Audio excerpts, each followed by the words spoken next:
జై శ్రీకృష్ణ. ఒక అడవి ఉన్నది. అడవి దగ్గర ఒక నది. ఆ నదిలో ఒక ముసలి ఒకరోజు ఆకలితో అటు ఇటు తిరుగుతున్నది. అప్పుడు ఒకసారిగా యాపిల్ చెట్టును చూసింది. యాపిల్ చెట్టు మీద కోతిని చూసి దానితో ఫ్రెండ్షిప్ చేసి ఎలాగో యాపిల్ తీసుకుందామని అనుకున్నది. అప్పుడు ఆ ముసలి కోతి దగ్గరికి వెళ్ళి, నాకు చాలా ఆకలిగా ఉంది, యాపిల్ ఇవ్వా అని అడిగింది. సరే అని ఆ కోతి ముసలికి ఒక యాపిల్ ఇచ్చింది. అది తిన్న ముసలికి యాపిల్ చాలా బాగా నచ్చింది. అలా మాట్లాడుకుంటేనే వాళ్ళిద్దరూ ఫ్రెండ్స్ అయ్యారు. అలా రోజు ముసలి చెట్టు దగ్గరికి రావడం, కోతి ఏమో యాపిల్ ఇవ్వడం, వాళ్ళిద్దరూ చాలా బాగా ఫ్రెండ్స్ అయ్యారు.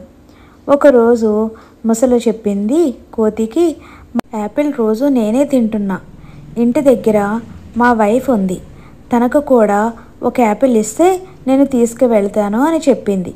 అప్పుడు కోతి సరే అని ఒక యాపిల్ తనకి ఇచ్చింది. అప్పుడు ముసలి చాలా సంతోషంగా ఆ యాపిల్ని ఇంటికి తీసుకువెళ్ళింది. ముసలి తన వైఫ్కి యాపిల్ ఇచ్చి జరిగిందంతా చెప్పింది. అప్పుడు ముసలి తన వైఫ్తో యాపిల్ గురించి, ఆ చెట్టు గురించి, ఆ కోతి గురించి మొత్తం అంతా చెబుతుంది. అప్పుడు యాపిల్ తిన్న వైఫ్కి ఒక ఆలోచన వచ్చింది. మీరు చెప్పినట్టే యాపిల్ చాలా తీయగా ఉన్నది, ఇంకా ఆ కోతి రోజు యాపిల్ తింటుంది, దాని గుండె ఇంకెంత తీయగా ఉంటుందో, ఒక్కసారి నాకు ఆ కోతి గుండె తీసుకొస్తారా అని చెప్పింది. ఇలా విన్న ముసలికి ఏమనాలో అర్థం కాలేదు. ముసలి అప్పుడు వాళ్ళ వైఫ్తో నువ్వేం మాట్లాడుతున్నావు అని అడగగా, మీరు తీసుకురావాలి అంతే, లేకపోతే నేను వెళ్ళిపోతాను అన్నది. ముసలికి ఏం చెయ్యాలో పాపం తెలియలేదు. ఇలా ఆలోచిస్తేనే తర్వాత రోజున కోతి దగ్గరికి వెళ్ళి ఇలాగా యాపిల్ మా వైఫ్కి ఇచ్చాను, తనకు చాలా బాగా నచ్చింది, నిన్ను ఒకసారి తీసుకురామంది, స్వయంగా తనే నీకు థ్యాంక్స్ చెప్తానన్నది. కోతి అప్పుడు అవునా, సరే నేను వస్తా, మరి ఎలా అని అడిగింది. అప్పుడు ముసలి నువ్వు నా వెనకాల కూర్చో, నేను తీసుకువెళతాను అని చెప్పింది. ముసలి కోతిని తీసుకుని వెళుతున్నది కానీ తన మనసులో కంగారుగా ఉన్నది.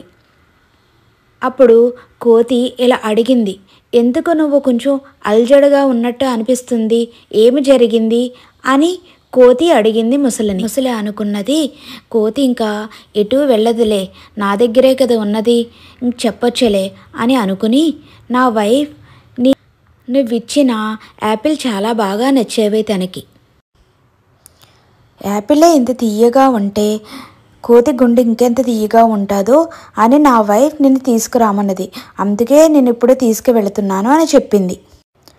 అప్పుడు కోతి ఒక నిమిషం ఆలోచించి, ఆహా అవునా, అయ్యా నా గుండె చెట్టు దగ్గరే ఉండిపోయింది, ఒకసారి వెనక్కి వెళ్దాం, గుండెని తీసుకుని మళ్ళీ ఇద్దరం కలిసి వెళ్దాం అని చెప్పింది.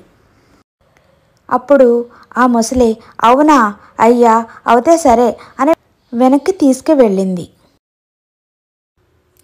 ఒక్కసారిగా కోతి ముసలి వెనక నుంచి చెట్టు మీదకి ఉరికి ఇలా చెప్పింది, ఏమనుకుంటున్నావు, నా గుండె చెట్టు మీద ఉన్నదంటే నువ్వు నమ్మేవా, ఎవరి గుండె అయినా సరే వాళ్ళ దగ్గరే ఉంటుంది, నీలాంటి వాడితో నేను ఫ్రెండ్షిప్ చేయడం నాకు నచ్చలేదు, ఇక్కడి నుంచి వెళ్ళిపో, ఇంకెప్పుడు ఇక్కడికి రాకు అని చెప్పింది కోతి. ఇదంతా విన్నా ముసలి ఏమి చెయ్యాలో తెలియక ఏడుస్తూ ఇంటికి వెళ్ళిపోయింది. ఈ కథలో నీతి ఏమిటంటే, మనము ఎవరు చెప్పినా ఏది చెప్పినా వినకుండా మంచి ఏదో చెడేదో ముందు గ్రహించాలి. ఇలాంటి మంచి కథలు మీకు ఎన్నో కావాలంటే ఈ ఛానల్ని లైక్ చేయండి, షేర్ చేయండి, కామెంట్ చేయండి, సబ్స్క్రైబ్ చేస్తే మర్చిపోకండి. థ్యాంక్స్ అండి అందరికీ ఈ కథ విన్నందుకు. శ్రీరామ రక్ష.